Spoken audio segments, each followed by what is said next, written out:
ಶ್ರೀ ಗುರುಭ್ಯೋ ನಮಃ. ಹರಿ ಓಂ. ಎಲ್ರಿಗೂ ನಮಸ್ಕಾರ.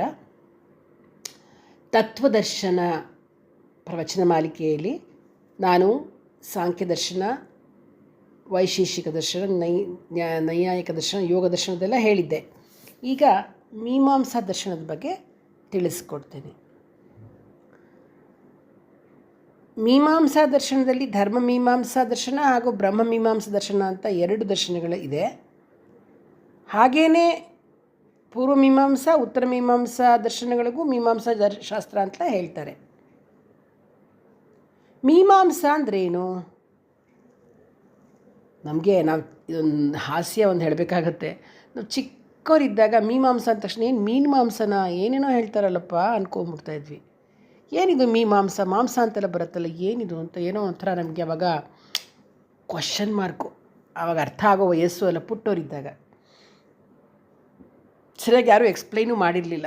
ಆಮೇಲೆ ನಾನು ಏನಿರಬೇಕು ಅಂತ ಏನೆಲ್ಲ ಓದಿ ತಿಳಿದುಕೊಂಡಾಗ ಗೊತ್ತಾಯಿತು ಏನು ಮೀಮಾಂಸಾ ಅಂದರೆ ಅಂತಂದ್ಬಿಟ್ಟು.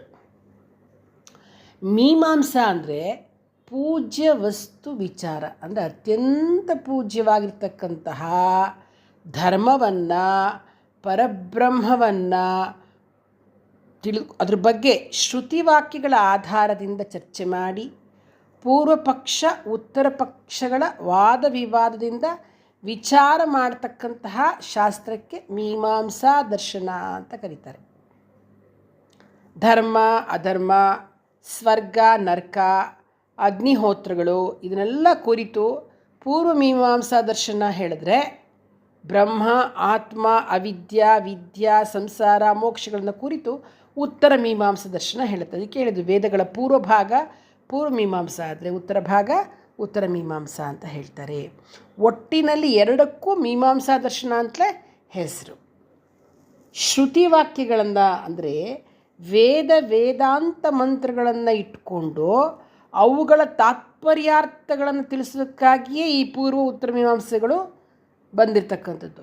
ಇನ್ನು ಪೂರ್ವ ಮೀಮಾಂಸಾ ದರ್ಶನ ಧರ್ಮವನ್ನು ಇಟ್ಟುಕೊಂಡು ಪ್ರವೃತ್ತಿ ಮಾರ್ಗವನ್ನು ಉಪದೇಶ ಮಾಡ್ತಕ್ಕಂಥದ್ದು. ಆದರೆ ಉತ್ತರ ಮೀಮಾಂಸಾ ದರ್ಶನ ಬ್ರಹ್ಮಜ್ಞಾನವನ್ನು ಪ್ರತಿಪಾದನೆ ಮಾಡ್ತಾ ನಿವೃತ್ತಿ ಧರ್ಮವನ್ನು ಉಪದೇಶ ಮಾಡ್ತಕ್ಕಂಥದ್ದು. ಅರ್ಥ ಮಾಡ್ಕೊಳ್ಳಿ, ಧರ್ಮವನ್ನು ಇಟ್ಟುಕೊಂಡು ಪ್ರವೃತ್ತಿ ಮಾರ್ಗವನ್ನು ಉಪದೇಶ ಮಾಡ್ತಕ್ಕಂಥದ್ದು ಪೂರ್ವ ಮೀಮಾಂಸಾ ಆದರೆ, ಬ್ರಹ್ಮಜ್ಞಾನವನ್ನು ಪ್ರತಿಪಾದನೆ ಮಾಡ್ಕೊಳ್ತಾ ನಿವೃತ್ತಿ ಧರ್ಮವನ್ನು ಉಪದೇಶ ಮಾಡ್ತಕ್ಕಂಥದ್ದು ಉತ್ತರ ಮೀಮಾಂಸಾ. ನಾನು ಆಸ್ತಿಕ ದರ್ಶನಗಳು 6 ಹೇಳಿದೆ. ಅದರಲ್ಲಿ ಮೀಮಾಂಸಾ ದರ್ಶನ ಒಂದು. ಮೀಮಾಂಸಾ ದರ್ಶನ ಅಂತಕ್ಕಂಥದ್ದು ಜನ್ಮಾಂತರವನ್ನು, ವೇದ ಪ್ರಾಮಾಣ್ಯವನ್ನು ಒಪ್ಪಿಕೊಳ್ಳುತ್ತೆ. ಅಷ್ಟಲ್ಲದೆ ಅದನ್ನು ಯಾರು ವೇದ ಪ್ರಾಮಾಣ್ಯವನ್ನು ಒಪ್ಕೋತಾರೋ ಅವರೆಲ್ಲ ಆಸ್ತಿಕರೇ ಆಗಿರ್ತಾರೆ. ಆದ್ದರಿಂದ ಆಸ್ತಿಕ ದರ್ಶನಗಳಲ್ಲಿ ಮೀಮಾಂಸಾ ದರ್ಶನವನ್ನು ಸೇರಿಸ್ಬಿಟ್ಟಿದ್ದಾರೆ. ಅಷ್ಟಾದಶ ವಿದ್ಯಾಸ್ಥಾನಗಳಲ್ಲಿ ಇದು 11ನೇದು ಮೀಮಾಂಸಾ ದರ್ಶನ ಅಂತಲೇ ಹೇಳ್ಬೋದು. ಈ ಮೀಮಾಂಸಾ ದರ್ಶನ ಅದರಲ್ಲಿ ನಾನಿವಾಗ ಪೂರ್ವ ಮೀಮಾಂಸಾ ದರ್ಶನದ ಬಗ್ಗೆ ಹೇಳ್ತೀನಿ. ಏನು ಇಲ್ಲಿ ಏನು ಶುರುವಾಗುತ್ತೆ ಗೊತ್ತಾ? ಪೂರ್ವ ಮೀಮಾಂಸಾದಲ್ಲಿ ಓಂ ಅಥಾತೋ ಧರ್ಮ ಜಿಜ್ಞಾಸ ಅನ್ನೋ ಸೂತ್ರದಿಂದ ಪ್ರಾರಂಭ ಆಗುತ್ತೆ. ಆ ದರ್ಶನಕ್ಕೆ ಪೂರ್ವ ಮೀಮಾಂಸಾ ದರ್ಶನ ಅಂತ ಕರೀತಾರೆ. ಇಲ್ಲಿ ವೇದ ಮಂತ್ರಗಳೆಲ್ಲ ಅದಕ್ಕೆಲ್ಲವೂ ಧರ್ಮದಲ್ಲಿಯೇ ಒಂದು ತಾತ್ಪರ್ಯ, ಧರ್ಮಗಳೇ ಸಕಲ ಶಾಸ್ತ್ರಗಳ ಉಪದೇಶ, ಧರ್ಮದಿಂದಲೇ ಸುಖ ಪ್ರಾಪ್ತಿ, ದುಃಖ ನಿವೃತ್ತಿ. ಆದ್ದರಿಂದ ಧರ್ಮವನ್ನೇ ಮಾಡಬೇಕು ಮಾನವರು ಅಂತಕ್ಕಂಥದ್ದನ್ನು ಪೂರ್ವ ಮೀಮಾಂಸಾ ದರ್ಶನ ತೋರಿಸುತ್ತೆ, ಹೇಳುತ್ತೆ. ಧರ್ಮವನ್ನೇ ಹೇಳಬೇಕು, ಎಲ್ಲವೂ ಧರ್ಮ ವಿರುದ್ಧವಾಗಿ ಅದು ಇದು ನಡೀಕೂಡ್ದು, ಎಲ್ಲವೂ ಧರ್ಮಬದ್ಧವಾಗೇ ನಡಿಬೇಕು ಅಂತಕ್ಕಂಥದ್ದು ದರ್ಶಿಸ್ತಕ್ಕಂಥದ್ದೇ ಪೂರ್ವ ಮೀಮಾಂಸಾ ದರ್ಶನ. ಇದಕ್ಕೆ ಧರ್ಮ ಮೀಮಾಂಸಾ ಅಂತಲೂ ಕರೀತಾರೆ. ಅಥವಾ ಜೈಮಿನಿ ಋಷಿಗಳು ಪ್ರವರ್ತಕರಾದ್ದರಿಂದ ಇದಕ್ಕೆ ಜೈಮಿನಿಯ ದರ್ಶನ ಅಂತಲೂ ಕೂಡ ಕರೀತಾರೆ. ಜೈಮಿನಿಗಳು ಪೂರ್ವ ಮೀಮಾಂಸಾ ದರ್ಶನಕ್ಕೆ ಸೂತ್ರಗಳನ್ನು ರಚಿಸಿ ಸೂತ್ರಕಾರರಾಗಿದ್ದಾರೆ. ಇನ್ನು ಶಬರಸ್ವಾಮಿಗಳು ಕೂಡ ಈ ಸೂತ್ರಗಳಿಗೆ ಭಾಷ್ಯವನ್ನು ಬರೆದು ಪೂರ್ವ ಮೀಮಾಂಸಾ ಭಾಷ್ಯಕಾರರು ಅಂತ ಪ್ರಸಿದ್ಧರಾಗಿದ್ದಾರೆ. ಅದಲ್ಲದೆ ಕುಮಾರಿಲ ಭಟ್ಟರು ವಾರ್ತಿಕಗಳನ್ನು ಬರೆದು ವಾರ್ತಿಕಕಾರರಾಗಿದ್ದಾರೆ. ಪ್ರಭಾಕರ ಮಿಶ್ರರು ವಾರ್ತಿಕಗಳನ್ನು ಬರೆದಿದ್ದಾರೆ. ಇನ್ನು ಈ ಎಲ್ಲ ಗ್ರಂಥಗಳಿಗೆ ಇವರು ಯಾರೆಲ್ಲ ಬರೆದಿದ್ದಾರಲ್ಲ ಇವೆಲ್ಲ ಪೂರ್ವಮೀಮಾಂಸಾ, ಇದಕ್ಕೆ ಮೀಮಾಂಸಾ ದರ್ಶನ ಅಂತಲೇ ಕರೀತಾರೆ. ಇದರಲ್ಲಿ 12 ಅಧ್ಯಾಯ ಇದೆ. ಯಾವುದರಲ್ಲಿ? ಪೂರ್ವಮೀಮಾಂಸಾ ದರ್ಶನದಲ್ಲಿ 12 ಅಧ್ಯಾಯಗಳಿದೆ. ಅದಕ್ಕೆ ಇದರ ದ್ವಾದಶ ಲಕ್ಷಣಿ ಅಂತಲೂ ಕರೀತಾರೆ. ಏನಂದರೆ ನೋಡಿ, ಈ ಪೂರ್ವಮೀಮಾಂಸಾ ದರ್ಶನದಲ್ಲಿ ಹೇಗೆ ಅಂದರೆ 3, 6, 10 ಈ ಅಧ್ಯಾಯಗಳಲ್ಲಿ 8 ಪಾದಗಳಿದೆ. ಈ 3 ಅಧ್ಯಾಯಗಳಿಗೆ ಶರಭಾಧ್ಯಾಯ ಅಂತ ಕರೀತಾರೆ. ಪೂರ್ವಮೀಮಾಂಸಾ ದರ್ಶನದಲ್ಲಿ ಒಟ್ಟು 60 ಪಾದ, 900 ಅಧಿಕರಣಗಳಿದೆ. ಇನ್ನು 4 ಸಹಸ್ರ ಸೂತ್ರಗಳಿದೆ. ಹೀಗಾಗಿ ಇದೊಂದು ದೊಡ್ಡ ಶಾಸ್ತ್ರ ಅಂತಲೇ ಹೇಳ್ಬೋದು.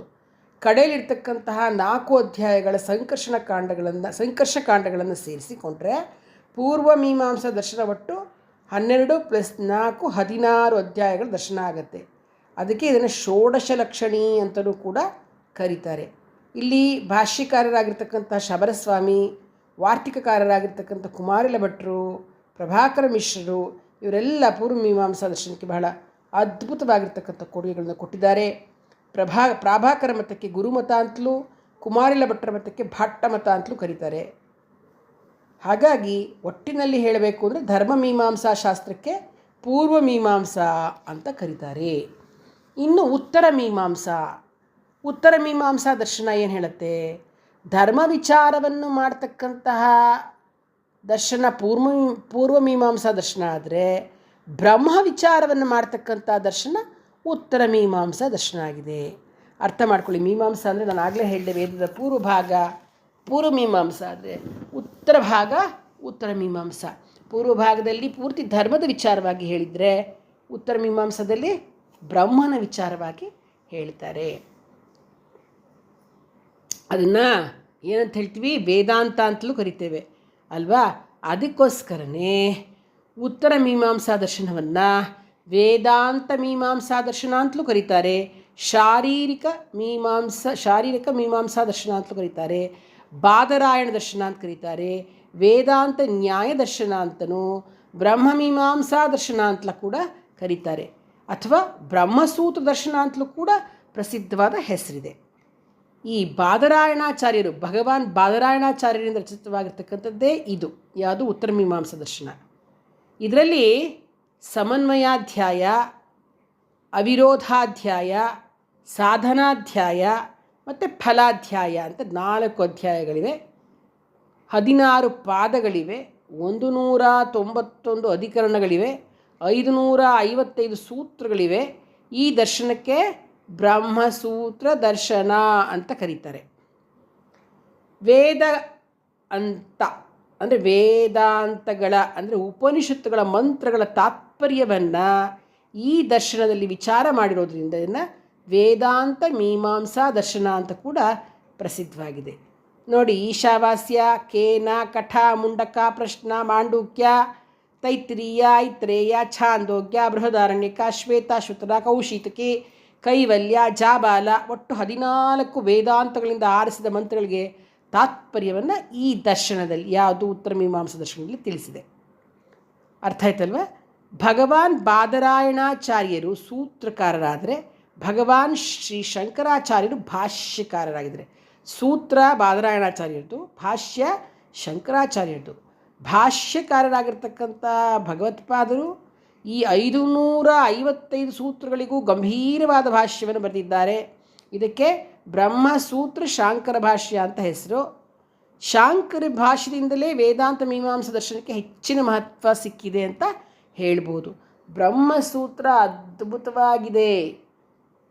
ಅದು ಇದು ಅವಾಗ ಹೇಳಿದ್ನಲ್ಲ ಪೂರ್ವಮೀಮಾಂಸದಲ್ಲಿ, ಅದೇ ಥರ ಇದು ಅಥಾತೋ ಬ್ರಹ್ಮ ಜಿಜ್ಞಾಸಾ ಅಂತ ಶುರುವಾಗ್ತಕ್ಕಂಥದ್ದು.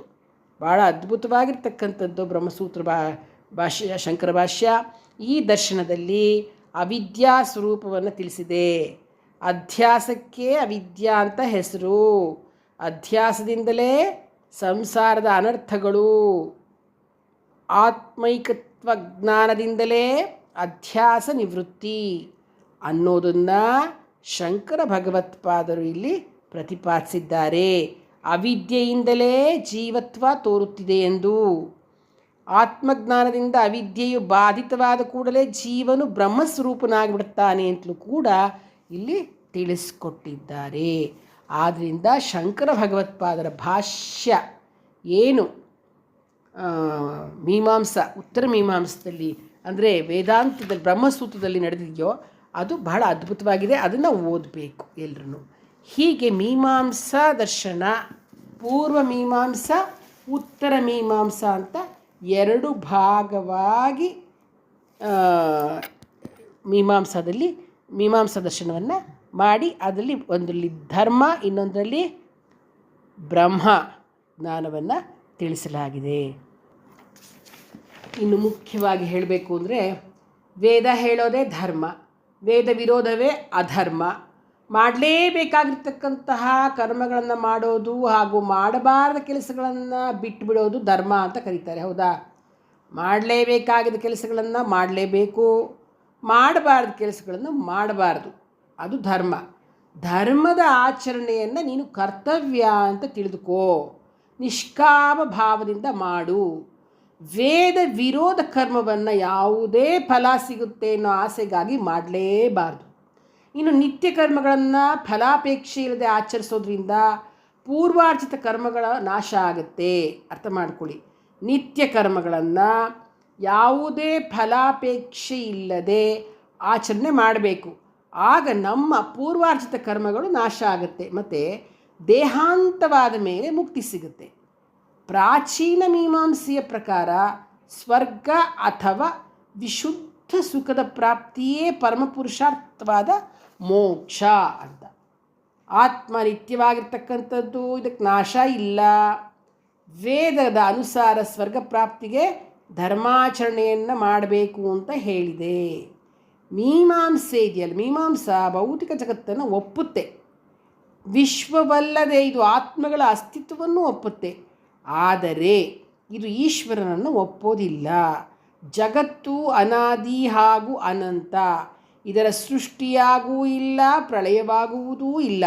ಪ್ರಪಂಚದಲ್ಲಿರ್ತಕ್ಕಂತಹ ವಸ್ತುಗಳ ನಿರ್ಮಾಣವು ಆತ್ಮಗಳ ಪೂರ್ವಾರ್ಜಿತ ಕರ್ಮಗಳ ಅನುಸಾರವಾಗಿ ಭೌತಿಕ ತತ್ವಗಳಿಂದ ಉಂಟಾಗುತ್ತೆ ಅಂತಕ್ಕಂಥದ್ದನ್ನು ಹೇಳುತ್ತಿರಲಿ.